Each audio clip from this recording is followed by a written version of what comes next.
Hello and welcome. I'm Randy Buehler, joined by Marshall Sutcliffe. We're going to talk to you guys about Magic Origins Draft. We've been watching the pros draft it. One of the ways I love to tackle a format, Marshall, is just get into the data. Magic Online has seen tons and tons of Magic Origins Draft. If I was at home right now, I'd probably have one up on one monitor, have the coverage up on the other. It's probably how some of you guys are set up. Let's look at the numbers, though. Let's look at what you could be drafting on Magic Online, what you maybe should be drafting on Magic Online. Now, the whole set revolves around these two color pairs. You want to pick two colors. You said don't splash in this format. No splashing. Splashing is off the table here in this format if you want to be consistent. So blue-white is the first two color pair we're going to look up. What do you do with a blue-white deck, Marshall? Flyers. Blue-white Flyers is the classic archetype in most draft formats. It stays true here as well. Thunderclap Wyvern, you can see on the left-hand side, one of the key cards because it pumps up all of your other flyers and gives you a clock that is usually at least a turn faster. All right, let's look at the next group. If you're in this color combination, what should you be first picking? That guy. That guy. He doesn't fly. He doesn't need to fly. He holds down the ground and keeps them from killing you while your flyers take care in the air. Okay. Suppression Bonds is sort of the catch-all removal spell. It's not particularly efficient. It costs 4 mana. It's sorcery speed, but it just takes care of anything, and that gets the job done. Stalwart Aven, sort of the prototypical 3-drop flyer for this type of deck. Very solid. So these are the most frequently first through fifth picked commons amongst people who then went on to win their draft on Magic Online. Yes. Those are the specific things we're looking at. And we're also going to look at the uncommons. And here's a guy you were talking about. Thunderclap Wyvern is really, the key guy to this archetype. Is that fair? No, you don't need it to win, but it bumps it over the top. Like, if you show me a decent blue-white Flyers deck in this format and it doesn't have this card in it, I think, okay, good deck. And it has two of these things in it, and I'm like, you did it. You made the deck that you wanted to make. That thing pushes it over the top. Here we have two raw power level cards. They're not so specific to the archetype. They're just like amazing, and this one does produce 2 flyers as well. And that does seem like a bit of a difference from the Modern Masters draft that we watched yesterday, whereas in Modern Masters, it seems like you have to have max synergy. Origins feels more like sort of vanilla block and tackle Magic, right? I've got my 2 colors. I just want the good cards from those 2 colors. That's what you're going to see here. I call it cabs. It's cards that affect the board state, right? And if you draft a whole lot of those in this format, you are going to experience success. If you try to go off the rails and do cute things that don't actually do anything in the moment, you're going to get smashed. Great. Let's move on to the next color pair. Home plane Dominaria. I love the theme in Origins where there's the 5 planes that the planeswalkers are from, there's the 5 planes that they first planeswalked to, and so the 10-2 color pairs, each one is actually just a different plane in the multiverse. So that is cool. They like their enchantments on Dominaria. What do you think of the whole black-white enchantments theme? It's funny, you can do this. This can be a thing that you do, but it's often better just to play the good black and white cards and get some incidental value from the enchantments rather than trying to build an enchantment-centric deck as it sits. But a card like Sigil of the Empty Throne pays you back in a pretty big way. How do you draft Sigil of the Empty Throne? Does that wind up in your deck? You kind of want the all-enchantment. You're asking me, so no. Okay. Does it affect the board state? No, it's out. I don't want to draft it. If you get past it 5th, 6th? Yes, okay. Then I will play it because you only need to make 1 angel from that to pay you back for the 5 mana you put in, and the second one, you're way ahead. All right, let's look at the commons. And as you can see, Suppression Bonds, once again, high on everybody's list, and you see removal spells, and I'm not going to talk about Topin Freeblade yet, because Topin Freeblade is going to get a lot of airtime here, but you can see, removal spells and solid creatures kind of make out the deck. In Suppression's Bond, the fact that one of the best white removal spells is an enchantment is no accident. It's huge. Yeah, so then the uncommons? And you see right off the top Blood Curse Knight here. Now that's important, because this card was put here for this reason. Right. This card says, I'm a 3/2 for 3 mana. I'm playable on my own, but I'm great if you have an enchantment. And it really does incentivize you. Now, you don't need much incentive to play Knightly Valor. It goes great in this deck, but any deck that can cast it's pretty happy about it. And you see more minor synergies like Blessed Spirits as well, which is playable on its own, and it gets better with enchantments. It's a Windrake that gets better. Yeah. Next color pair. Ooh. Red-white. This is the one. Going wide. This is the best color pair in the format? Yeah, this is where you want to be if you had the choice. If you do choose to draft this, you will be fighting with somebody else for it, so your deck is going to take a bit of a hit. Yep. But as far as consistency, power level, and doing what this format encourages you to do, red-white. So the commons you want for this, I'm going to guess Topin Freeblade is on the list again? Topin Freeblade is number 1. Yeah, that's the one. Fiery Impulse is right there as well. I think that those two are very close together. And then you see your sort of typical suite of removal spells and efficient creatures like the Gearcrafter here. All of these cards have one thing in common. They either beat down or they get things out of the way. And that's what this deck's trying to do. Yeah, it's kind of funny how Fiery Impulse is second here because first through fifth pick, you don't get this card fifth. No. Doesn't happen. No, that's not a thing. All right, the uncommons. And as you can see, once again, I think it's pretty great that the uncommon gold card for this color pair happens to be there.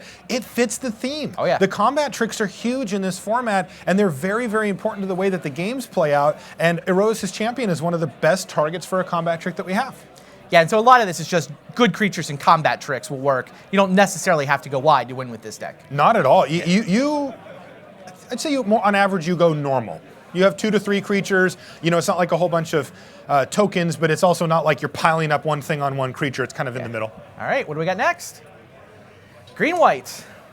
Green-white Renown is, so green is considered a much lesser color, so this is a heavy white deck. Yep. But it does reward you. These Renown creatures are very powerful. I don't think there's one in the set that isn't playable or isn't even good. You know, Valerian Wardens even here is one that changes the complexion of the board state completely when it's played. All right, so what are the commons for green-white? Hey, look. It's Topin Freeblade. Our friend Topin Freeblade will show up in any deck that can cast it. It's the best common in the set as far as consistency on power level goes. There's things that are, removal spells that are more valuable, but Topin Freeblade's absolutely fantastic. This seems like it might also be the best Wild Instincts deck, just because green-white doesn't have really access to removal, so getting that Wild Instinct is just crucial to be able to interact with the opponent. 100% correct, and even better than that, because oftentimes the turn that you Wild Instincts, you also get to Renown one of your creatures. You get something out of the way, you clear an attack, and now your creature's bigger for next turn as well. Wild Instincts is the only removal spell in green in the format that you can main deck, and it's very, very powerful tempo play when you make it.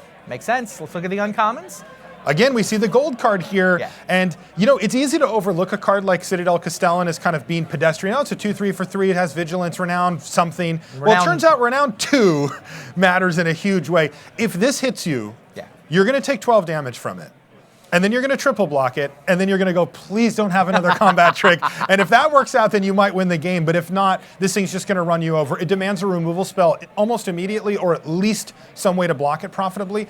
And since green-white are the 2 colors that have the most access to combat tricks, it makes blocking it a necessity, and you're just tempting your fate. You're just like, well, I'm going to trade it for a combat trick and then hope to have something to follow up. Yeah, those combat tricks are huge. Blue-black. Oh, I love this archetype. Yeah, it's... I don't think it's as powerful as some of the ones that we've talked about, unfortunately. But that means it gets passed to you, right? Yeah, you do get a Possessed Gob a little later than you might.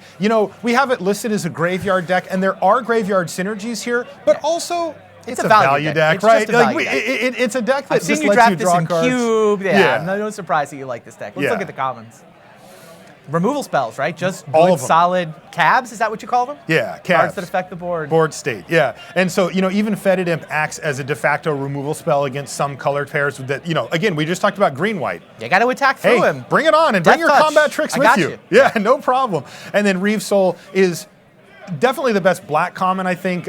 It kills the creatures that you care about the most. Even though you see Unholy Hunger here, which can kill anything, and even give you some upside, Reeve Soul kills Topin Freeblade, Citadel Castellans before they get big. Makes sense. Let's look at the uncommons. There's that Possessed Gob. That's my guy right there. I love that card.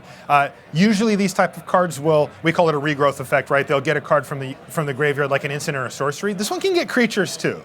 Now, it exiles itself, so the fun doesn't get to go on forever, but the card's fantastic. And then, these, again, value cards, right? Removal spell, a 2 for 1. Yeah, that's the name of the game here. The deck's a step slower than the aggressive decks in the format, so it does make it difficult to sequence things out, but if you do, you can smash Just them. like you really need the Fetid Imps and the Reeve Souls to try to stay alive to get to these cards. That's why you saw those on the list, exactly. Yeah. What's up next? Is this one good? No. Okay, so it is good.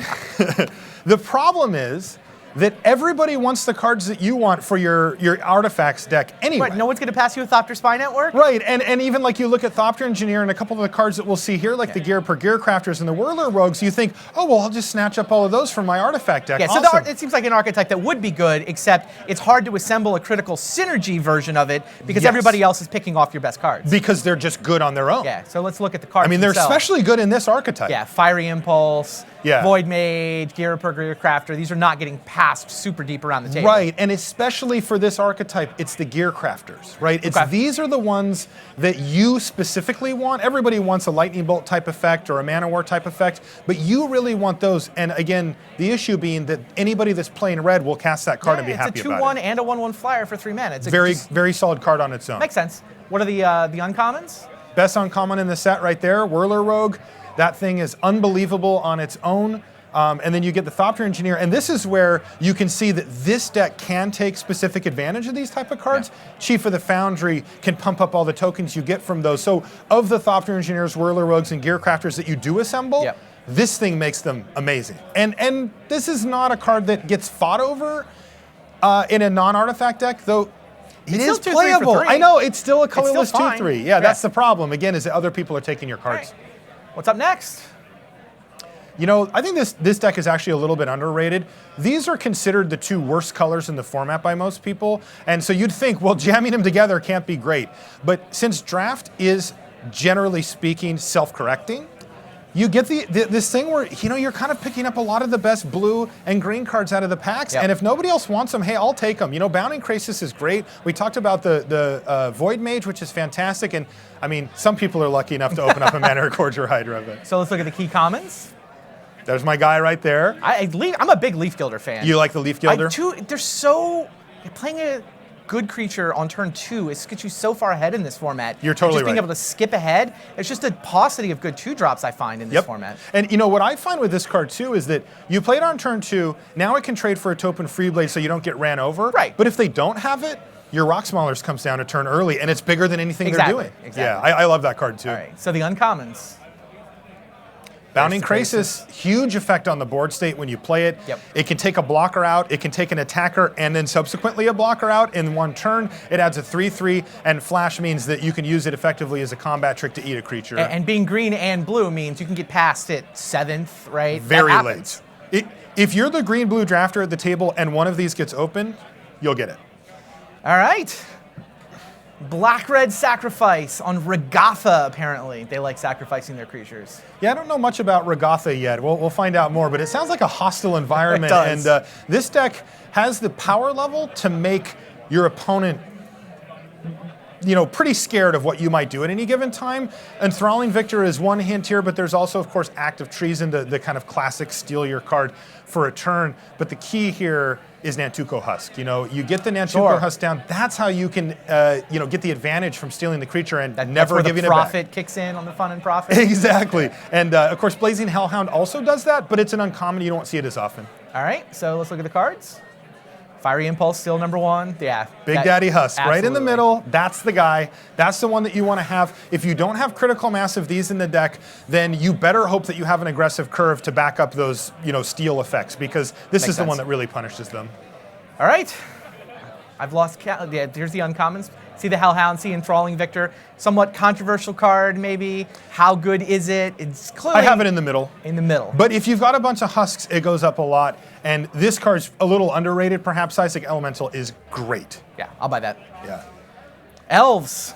I'm glad that this deck comes together, and it actually does. If you want to be an elf-centric deck, you can. The big payoff cards are cards like Eyeblight Massacre, which will often wipe away a bunch of the creatures on your opponent's side, but leave you with yours, even if they're small, which is a big deal. And then, again, Shaman of the Pack, playable, but if you're the only drafter in these 2 colors, you will get all the Shaman of the Pack. Yeah, nobody else wants that one. Yeah, so if I open one up and I'm in this deck, I will pass it. I'm just like, it'll come back. Yeah, Leaf Gilder as the top common, makes sense, and then removal spells. And then removal spells and Visionary, which can be really important to this strategy as well. So the uncommons, we're going to see the Shaman, I'm sure. Yeah. And Blind into Lead is another nice payoff card. Super nice. Yeah, this is one of those cards that you can play on turn 3, or even better, on turn 4 with another 2-drop. And all of a sudden you've got this army going on. You know, cards like Jiraga Invocation didn't make the list, but they are cards that you will see finish off, you know, with all of these elves floating around. And the red-green beats. Yeah, this deck doesn't really have a solid home in the format, right? It's not the one that you look at and you're just like, I know exactly what I'm doing, but it has enough good cards that you can put together a reasonable deck out of it. It's not one of the archetypes I'd prefer to be in, though. So the key commons, just good cards? Good cards, right? I mean, removal, the good 2-drop that you mentioned as well. Yep. And then the uncommons. Zendikar Incarnate is kind of nice, but again, it's really just dudes and removal. Good, trees and removal. good stuff, basically, deck is what it is. That's why it doesn't really have anything going for it specific. Makes sense to me. There is your whirlwind tour through Magic Origins Limited. Hopefully this helps you guys draft on Magic Online. Stay tuned. We'll be right back to watch more of the pros and see what they can do with this format.